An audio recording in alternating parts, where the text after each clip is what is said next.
시청자 여러분 안녕하십니까? 생활세법의 박경은입니다. 오늘 이 시간은 양도소득세 계산 과정의 두 번째 시간입니다. 지난 시간에 양도소득세 계산 과정 잡은 게 있죠. 양도가액에서 필요경비 빼줘라. 그래서 양도차익이 나왔고 양도차익에서 장기보유를 뺐을 때 양도소득금액이고 양도소득금액에서 기본공제 빼줬을 때 과세표준. 그래서 우리가 잡은 게 가필장기 한 칸 띄고 차속과 이 형태를 잡았습니다. 그래서 오늘 이 시간에는 두 번째로서 양도차익에서 장기보유죠. 그래서 양도차익이 나왔다면 이 양도차익에서 장기보유 특별공제를 빼줘라. 장기보유 특별공제다 그랬어요. 이걸 빼줬을 때 나타나는 금액이 양도소득금액이 되죠. 양도소득금액이 나타납니다. 이때 장기보유 특별공제를 빼달라. 여기서 장기라고 하는 것은 장기간 가지고 있는 과정은 보유기간 자체가 3년을 얘기합니다. 자, 물건을 내가 3년 이상 가지고 있다가 매매를 했을 때는 장기보유 특별공제를 적용하겠다. 그러면 2년 5개월 가지고 있다가 매매가 이루어졌다면 이 공제는 없다라는 거죠. 그러면 장기보유가 없다라고 한다면 바로 양도차익에서 기본공제를 적용으로 넘어가겠죠. 그렇다면 장기보유가 적용이 된다는 것은 우리한테 좋은 것들이죠. 공제니까 빼주는 항목이다. 그래서 장기를 잡아놓은 게 보유는 3년이다. 그래서 이 3년의 보유라고 하는 과정은 우리가 이 양도차익에서 공제율을 적용하는데 공제액이 있는 게 아니라 공제율입니다. 이 공제율을 보면은 다양합니다. 공제율 자체가. 예를 들어서 보유기간이 3년 미만인 경우는 적용이 없지만 3년 이상 4년 미만. 그래서 1년 단위로 쪼갰거든요. 3년 이상 4년 미만 그리고 4년 이상 5년 미만 이런 식으로 1년 단위로 쪼갰어요. 그 1년 단위로 쪼개놓은 과정을 보면은 보통 우리가 토지라든가 또는 건물이라든가 이런 과정에 매매가 이루어졌다. 그러면 이때 공제율이라고 하는 것은 9구단 2단을 적용하는 과정도 있고 3단을 적용하는 과정도 있습니다. 9구단 적용으로 가게 되면 그리고 또 9구단 8단을 적용하는 과정도 생길 수 있습니다. 그래서 우리가 이 적용하는 과정에서 여러 가지로 나눠지게 되는데 특히 이 공제율이다라고 하는 과정을 보면은 토지나 건물을 내가 3년 이상 가지고 있다가 팔았다. 그런 경우는 10%를 공제합니다. 10%. 여기 이제 10%가 되겠죠. 그런데 토지나 건물을 4년 한 5개월 가지고 있다가 팔았다. 그러면 두 번째 단계 들어가겠죠. 이런 경우에는 어떻게 될 것이냐. 이런 경우에는 12%를 공제합니다. 그 다음은 예를 들어서 5년 이상 5년 이상 6년 미만이다. 이랬을 때는 어떻게 돼요? 이게 5년이 되겠죠. 그러면 15%가 돼요. 여기서부터는 9구단 3단이 적용이 돼요. 3, 4, 12, 3, 5, 15, 3, 6, 18 이렇게 해서 공제율을 적용해요. 그런데 우리가 주택이다라고 하게 되면 또 달라요. 내가 예를 들어서 1세대 1주택으로서 고가주택을 매매를 했다. 그럼 고가주택은 양도소득세 내야 되잖아요. 그 과정은 또 달라지겠죠. 그래서 고가주택인 경우는 9구단 8단이 적용이 돼요. 38에 24, 그래서 24% 과정이 나타나게 되죠. 이런 과정으로서 이루어진 게 9구단 적용도 있지만은 공제율이 적용이 돼서 각각 9구단 형태를 적용해서 단계별로 1년 단위로 우리가 공제율이 나타난다. 이렇게 보시면 됩니다. 그렇다고 해서 이 공제율을 다 암기해야 된다. 이건 아니죠. 지금 여기서 잡으려고 하는 건 딱 하나. 보유 3년이 되다 보니까 국가가 혜택을 주더라. 그 혜택이 바로 장기보유 특별공제가 되는데 그 공제는 공제율로 다 적용이 된다. 1년 단위로. 그렇게 해서 양도소득금액이 나오더라. 이렇게 되죠. 그렇다면 이 우리가 적용하는 과정 속에 장기보유까지 적용이 되면은 얼마나 좋아요. 필요경비 뺐고 장기보유 뺐다. 근데 거기서 끝나는 게 아니잖아요. 다시 또 뭐 있어요? 기본공제가 또 있어요. 그래서 오늘 이 시간에는 소득금액에서 또 빼주더라. 양도소득 기본공제죠. 양도소득 기본공제를 빼주게 되는데 이때 기본공제라고 하는 과정을 뺐더니 양도소득 과세표준이 발생이 돼요. 과세표준. 그렇다면 기본공제는 그럼 뭘 얘기하냐? 기본공제. 이건 연 250만 원을 빼주겠다. 뭐 더 많이 빼준다 이런 과정이 아니라 무조건 250만 원. 말 그대로 기본공제잖아. 기본공제. 그래서 기본공제는 연 250만 원을 빼는데 이건 그룹별로 빼준다. 그룹별. 예를 들자면 1년 과정 속에서요.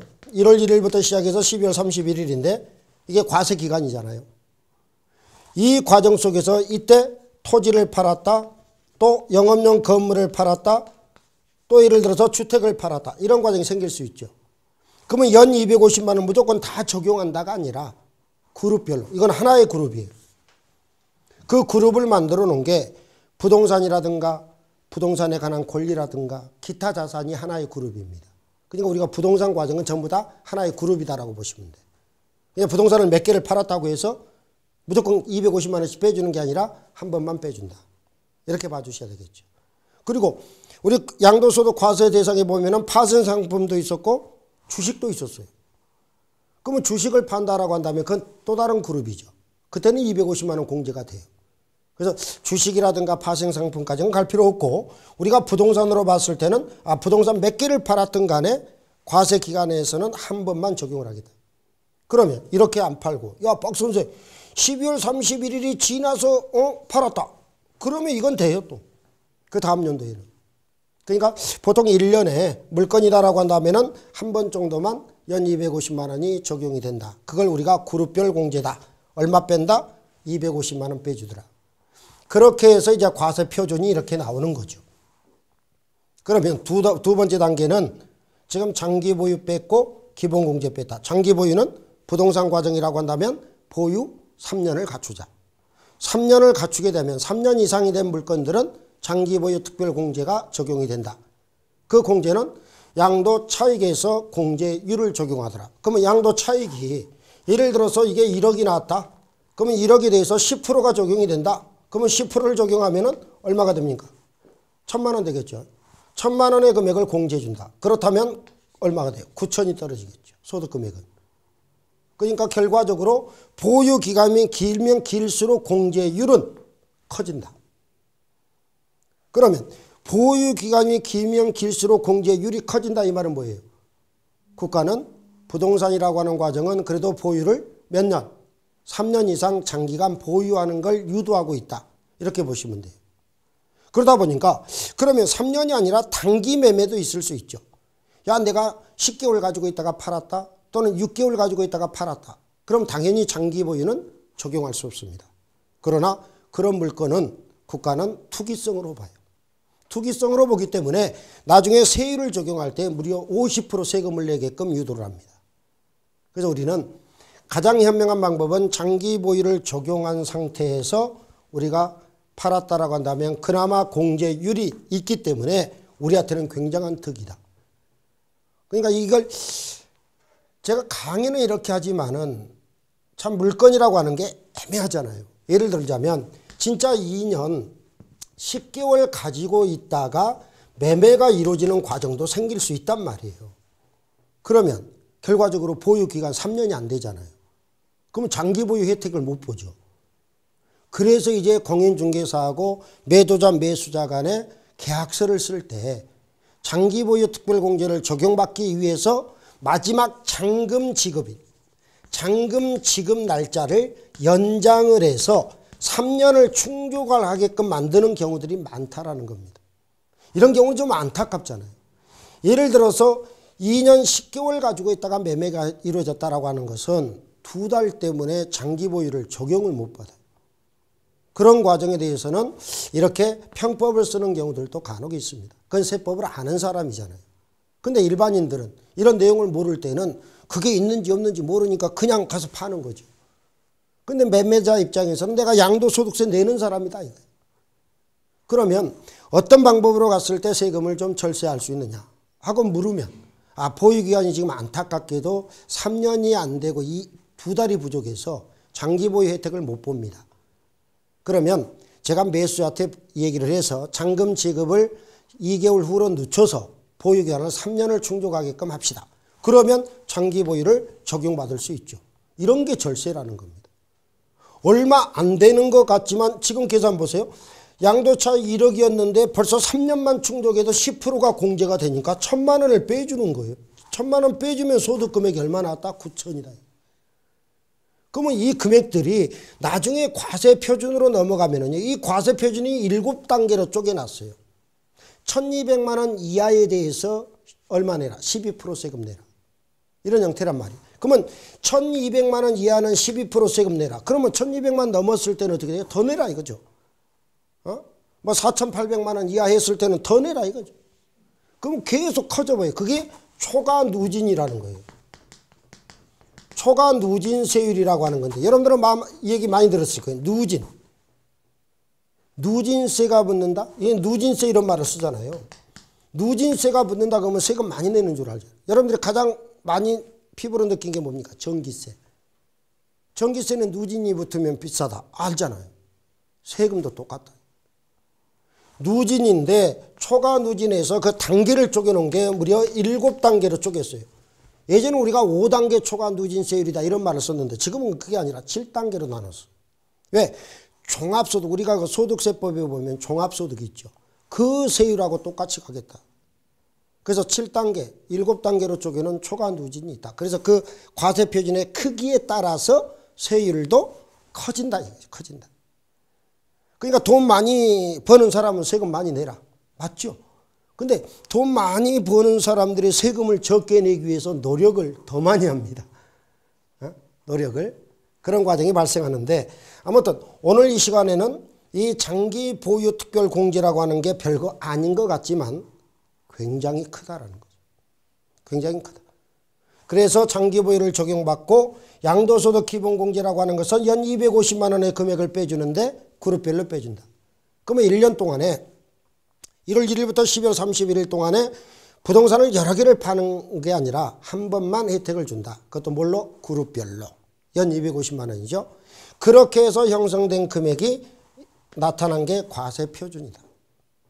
그러면 이 과세 표준이라고 하는 과정을 구하는 단계가 정말 어려웠잖아요. 양도 가격에서 필요경비 빼고 장기보유 빼고 기본공제 빼서 과세 표준이 나왔어요. 국세라고 하는 과정들은 이렇게 절차가 복잡합니다. 그래서 이 국세라고 하는 과정에서 세금에 대한 내용에서 국세, 지방세 이렇게 나눠지잖아요. 국가가 걷는 세금 국세, 지방자치단체가 걷는 세금이 지방세 그랬어요. 그러니까 쉬운 얘기로 무슨 국세청장하고 날라오면, 또는 관할 있죠. 관할 세무서가 날라오면 고지서가, 그건 국세고, 무슨 시장, 무슨 구청장 이렇게 그건 지방세다. 그러나 지방세라고 하는 과정은 지방자치단체의 재원이죠. 국세라고 하는 건 국가의 재원입니다. 요즘 여러분들이 매스컴을 통해서 많이 볼 겁니다. 내년도 2019년도 국가 예산을 지금 편성을 해서 그걸 통과를 하고 삭감하고 이런 과정이 생기죠. 똑같아요. 지금 국가도 국회에서 지금 싸우고 있는 거죠. 예산 때문에. 그런데 지방세는 지금 광역이나 기초의회에서 지금 싸우고 있습니다. 여러분들 중에서도 내가 시라든가 구의 예산을 지원받아서 어떤 사업을 진행을 한다? 그 돈을 다 주면 좋은데 꼭 삭감을 하죠. 삭감. 수단과 방법을 가리지 않고 줄이려고 합니다. 그 내용도 제대로 모르고 파악도 안 해놓고. 이건 작년에 보니까 예를 들어서 2,500이면 되는데 이건 왜 3,000이 올라왔느냐. 응? 그러면 작년도보다 더 줄이자. 그럼 2,500을 지원해줘도 힘든데 2,000 이렇게 줄여버리잖아. 그럼 뭐 하라는 거예요? 응? 아니 그러면 아예 빼버리던가.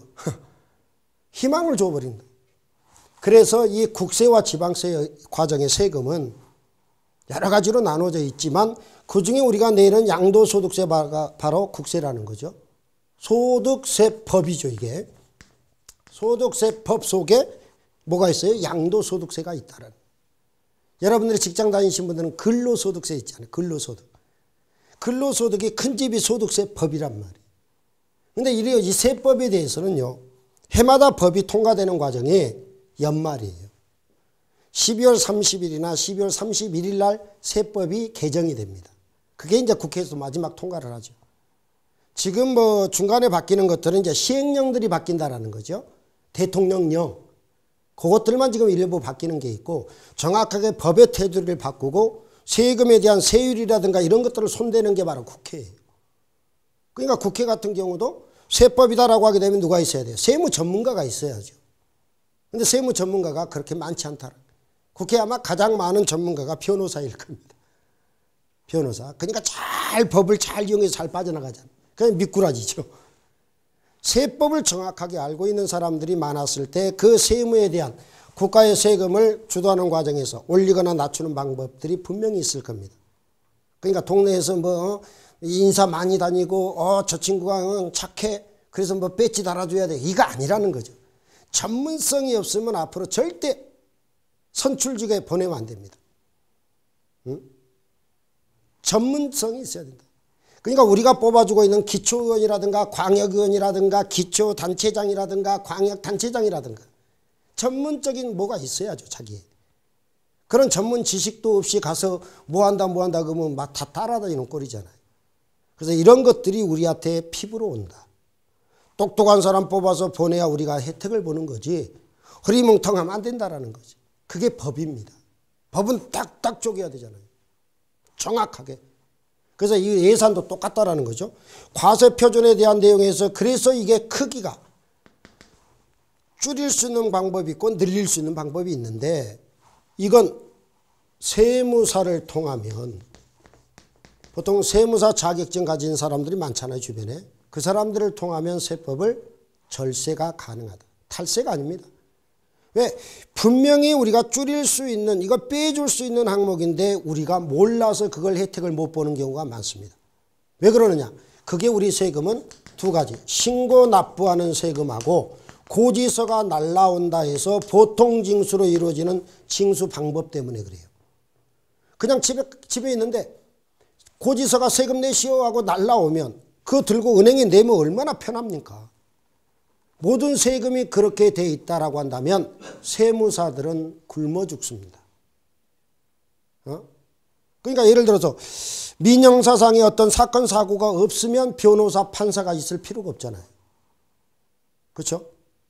근데 뭐 판사라든가 검사라든가 이런 사람들이 나서 해마다 새해가 되면 하는 말이 있죠. 범죄 없는 세상이 꼭 이루어지는 게 저의 소원입니다. 이러잖아요. 그 말 아니 본인이 검사면서 범죄 없는 세상이 나오면 자기는 백수 되는 거예요. 그 말은 뭡니까? 범죄가 많이 이루어져야 된다 이런 형태잖아요. 똑같아요. 세무사들이 전문가입니다. 그래서 공제받을 수 있는 건 공제받고 혜택을 보자. 그래서 세금에 대해서 신고 납부하는 세금이 요게 그래서 복병이 되는 거죠. 그래서 세무사한테 맡기는 거예요. 내가 시군구에 쫓아가고 내가 관할 세무서에 쫓아가서 세금을 신고도 하고 거기에 대해서 고지서 받아서 납부해야 하는 게 그 과정이 요 과정이잖아요. 근데 집에 가만히 있었더니 날라온다. 날라온 거 들고 가서 내면 얼마나 편안해. 근데 세금을 이렇게 나눠놨다라는 거. 그래서 여러분들이 가장 피부로 와서 느끼는 게 재산세라는 게. 재산세는 지방세거든요. 재산세는. 그러니까 내가 살고 있는 동네에 세금으로 간다. 재산세는. 그러나 지금 우리가 양도소득세라고 하는 건 국세거든요. 국가가 예산 잡는 과정에 투입이 됩니다. 국가가. 그래서 이 신고 납부하는 세금과 보통 징수하는 세금이 좀 나눠져 있는데 신고 납부하는 세금이 이게 있다 보니까 세무사라든가 지방세 같은 경우는 이제 우리 법무사가 있죠. 지방세 업무는 법무사 등기가 있기 때문에 그래서 법무사를 대행하게 돼요. 그래서 세금에 대한 내용에서는 이렇게 전문가한테 반드시 조력을 받자. 그러나 내가 세금을 몰라서는 안 된다. 기본 내용은 알자. 그래서 제가 이렇게 여러분 앞에 기본적인 세금에 대한 방법에 대한 내용들을 설명하고 있는 겁니다. 전문적으로 세부적으로 들어가라 이거 아니죠. 그래서 오늘 이 시간에 지금 잡은 게 뭐예요? 장기 보유? 보유기간 3년이다. 기본공제도 빼주더라. 얼마? 250만 원. 250만 원. 단 미등기는 안 됩니다. 그래서 250만 원 빼줬더니 누가 나왔어요? 과세표준이 나왔다. 그럼 이 과세표준이 크기에 따라서 이제 세율이 달라진다는 거예요. 그래서 세율을 잠깐 볼까요? 이렇게 해서 이제 과세표준이 나와서 세율을 적용하는데 양도소득세 과세표준이 나타나면 곱하기 세율. 이걸 적용함으로써 양도소득세 산출세액이다 해서 이게 세금이에요. 요 금액을 내가 관할 세무서에 쫓아가서 신고도 하고 납부도 해야죠. 근데 뭐 세무사가 다 해주긴 해주지만, 그러면 이 세율에 대한 내용들이 이게 다양합니다. 예를 들자면 부동산이지만 보유 기간이 1년 미만이었다. 뭐 3개월 가지고 있다가 팔았다. 10개월 가지고 있다가 팔았다. 이런 과정이 생길 수 있죠. 그런 과정에 대해서는 무려 50% 세금 내요. 50%. 또는 부동산인데 1년 예를 들어서 5개월 가지고 있었다. 1년 뭐 10개월 가지고 있다가 팔았다. 그런 경우는 40% 세금 냅니다. 아니야, 부동산인데 그게 미등기야. 등기가 안 된 거다. 미등기다 그러면 무려 70% 세금 돼요. 이야, 이렇게 셉니다. 세율이. 그렇다면 과세 표준의 크기에 따라서 50% 내라, 40% 내라, 70% 내라 이런 꼴이잖아요. 그게 세율이에요.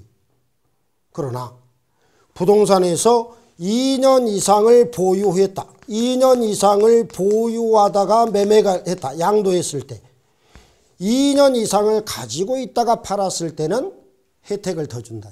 그게 이제 우리가 얘기하는 1200만 원 이하 6%부터 시작해서 42%까지의 7단계입니다. 7단계로 과표를 쪼개는 7단계 초과 누진세율이 적용이 돼요.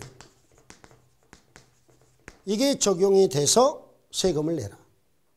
그러면 우리가 세율을 적용해서 혜택을 보기 위해서는 보유기간 1년, 2년이 아니라 보유는 2년 이상은 하고 팔아야 되는구나. 이게 나오죠. 2년 이상 보유하고 매매가 이루어졌다면 이렇게 6%부터 제일 큰 게 42%의 초과 누진이 된다. 물론 이제 과표가 크면 클수록 초과 누진의 세율도 커지는데 이 보통 우리가 밑에 중간 단계까지 형성이 돼요. 보통 보면 물건들이. 그래서 실질적으로 보면은 2년 이상 보유하고 팔았을 때 세율 적용은 그렇게 높지 않다라는 겁니다. 그냥 모든 부동산은 눈 딱 감고 어떻게 하자. 1년만 버티자. 1년만 버텨도 50% 내야 될 세금이 10%가 줄어들어요. 그래서 1년 더 버텼어요. 그때 야 지금 팔아야 돼 말아야 돼 고민하다가 아 조금 더 버텨자. 조금 더 버텼더니 어떻게 돼요? 뚝 떨어지죠 세율이. 그러니까 눈 감고 부동산은 어떻게 하자. 2년은 가지고 있자. 단기 매매하지 말란 이야기죠. 그래서 우리가 물건을 살 때는 분석을 자주 해야 된다. 예전 제가 아마 강의할 때 그 얘기했을 거예요. 내가 어떤 땅을 산다. 건물을 산다. 주택을 산다. 가서 딱 보고 좋다. 계약합시다. 이게 아니라는 거죠. 왜? 몇 억이 왔다 갔다 하는 물건인데 한 번 가서 보고 매매하는 사람이 어디 있어요. 아침에도 가보고 점심때도 한번 가보고 저녁 때도 가서 보고 그러면 땅이라고 하는 과정이 보는 눈이 각각 달라요. 시간대에 따라. 그리고 그 땅이다 토지다라고 했을 때는 큰 대로가 어디가 있고 거기에 소로가 어떻게 형성이 되면서 땅이 어디 있느냐 찾아봤더니 길도 없는 과정에 땅이 있더라. 값어치 없는 거잖아요. 도로를 끼고 있는 땅이더라. 기본적으로 돈 되죠. 이거 얼마나 이 가격이 세겠어요. 이거 대로도 있고 소로도 있고. 이런 것들을 전부 분석하자라는 거죠. 그런 기본 학습을 터득하고 있으신 분들이 우리 주변에 공인중개사예요. 예전에 우리가 공인중개사 그러면 뭐 보통 사기꾼 이랬잖아요. 사기꾼. 근데 요즘은 전문 지식을 다 가지고 있습니다. 인양반들이 부동산에 관련된 모든 법을 다 배웁니다. 민법부터 시작해서 민법이라든가 예를 들어서 그 공법 있죠. 공법. 물론 우리 세법도 배우고 또는 공시법, 지적공시법까지 다 배워요. 그 다음에 공인중개사가 이런 것들을 해야 된다. 이런 것들을 해서는 안 된다라고 하는 중개사법도 배웁니다. 그게 예전하고 달라요. 그래서 요즘 공인중개사 하면은 자격증 1년에 아마 그 응시자들 한 20만 됩니다. 20만. 야, 최대의 자격증이죠, 우리나라에. 수험생, 우리 대입 수험생들하고 맞먹습니다. 20만. 이 중에 기본적으로 한 10% 합격자가 나옵니다. 그래서 주변에 얘기 들어보면 골 때리는 게요. 공인중개사, 야, 뭐 공인중개사 수없이 많아. 장롱 자격증도 많아. 이런 말들을 하는데요. 돌아가신 분도 많습니다. 자격증 따갖고 있다가 돌아가신 분도 많아요. 연세가 많이 들었기 때문에 돌아가셨다가 아니라 자격증 따갖고 1, 2년 있다가 돌아가신 분들도 있고 한 달 있다가 돌아가신 분도 있어요. 그래서 이 공인중개사라고 하시는 이 자격증 공부하시는 분들은 이런 부동산 과정의 모든 법을 다 공부했기 때문에 주변에 그런 사람들한테 도움을 좀 받으세요. 그래서 현재 우리 그 국민소득법은 우리가 한 3만 불 시대 이 과정인데 이제 앞으로 4만 불, 5만 불 이렇게 넘어가게 되면 이 서비스 업종에 대한 내용들이 다양해지잖아요. 예전에 우리가 국민소득이 낮을 때만 하더라도 모든 게 이제 직장 생활로 유도를 했는데 앞으로는 이렇게 4만 불 시대에 들어가고 이런 과정에서는 서비스업, 이런 이제 서비스업에 대한 내용들이 굉장히 확장이 된다. 이렇게 보시면 돼요. 그래서 각종 자격증 시대, 이게 더 다가온다라는 거죠. 그러니까 예전에는 무조건 뭐 인서울이다 해서 서울대 나온다, 연대, 고대 나와라 이런 과정이었지만 지금은 그 학력 파기잖아요. 그래서 전문가 시대로 이제 돌입된다. 그냥 모든 자격증은 우리 주변에 굉장히 많습니다. 자격증. 그래서 생활 자격증도 있지만은 예를 들어서 뭐 요양사부터 시작해서 다양하게 많잖아요. 왜? 100세 시대다 보니까. 그래서 앞으로는 여러분들도 이 서비스업에 대한 내용들이 앞으로 세분화가 이루어진다. 이런 과정으로 생각하시고 지금 시간적 여유가 되신다면은 하나하나 자격증에 도전해 볼 만하다라고 권하고 싶네요. 자, 아무튼 이 세법 과정에서 보면은 이렇게 이제 과세 표준들이 발생이 됐고 이 과세 표준에서 세율을 적용했더니 세금이 나왔습니다. 그러면 이 세금들을 어떻게 할 것이냐. 그래서 이제 신고하고 납부해야 된다. 이런 과정이죠. 그러다 보니까 이 예정신고라고 하는 과정이 있어요. 예정신고. 이 예정신고가 있고 확정신고가 있는데 확정신고.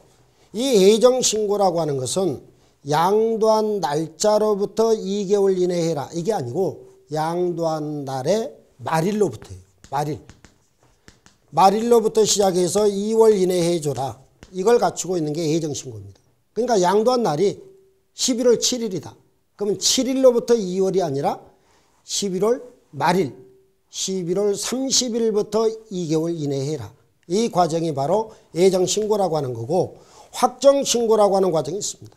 확정신고라고 하는 것은 다음 연도, 익년도라고 그러죠. 그래서 익년도, 다음 연도 5월 1일부터 5월 31일까지 해주는 게 확정신고입니다. 그러면 법이 전년도에서 이루어졌던 이 소득에 대해서 다음 연도 5월 1일부터 5월 31일까지 요 기간에 신고도 하고 납부도 해달라 이래 놨어요. 그런데 5월 31일까지 쫓아가서 신고도 안 하고 납부도 안 했다면 이 이후에는 가산세라고 하는 과정이 적용이 돼요. 무섭죠. 여기에서는 여러 가지가 접근이 돼요. 세금에 대해서 전문 지식을 갖추고 있는 사람이 신고를 안 했다. 그래서 이 무신고가 있고요. 과소신고가 있어요. 무신고가 있고 적게 신고하는 과정이 나오죠. 과소신고. 이런 과정으로 나눠가지고 가산세만 하더라도 10%, 20%, 30%, 40% 이렇게 때려요. 그러니까 신고를 아예 안 했다. 부당하게 신고하지 않았다. 이런 과정들이 이제 쪼개지게 되는 거죠. 그래서 우리는 세금은 반드시 소득세법 과정은 5월 1일부터 5월 31일까지는 반드시 신고를 해라. 돈이 없으면 납부는 좀 늦춰도 되는 거죠. 늦춰도. 거기에 대해서는 이제 납부 불성실 가산세만 하루하루 따져가지고 한 10,000분의 3이 적용이 됩니다. 그래서 우리가 지금 하고자 하는 것들은 양도소득세에 대한 내용에서 전반적인 지식을 요구하는 게 아니라 기본적인 흐름입니다. 그렇죠? 오늘 우리가 배웠던 이 계산 과정들 지난 시간에도 연장을 했는데요. 양도 가격에서 뭐 하자? 필요경비 빼줬다. 그럼 필요경비 빼줬을 때 이 필요경비라고 하는 과정이 주된 게 뭐 있었어요?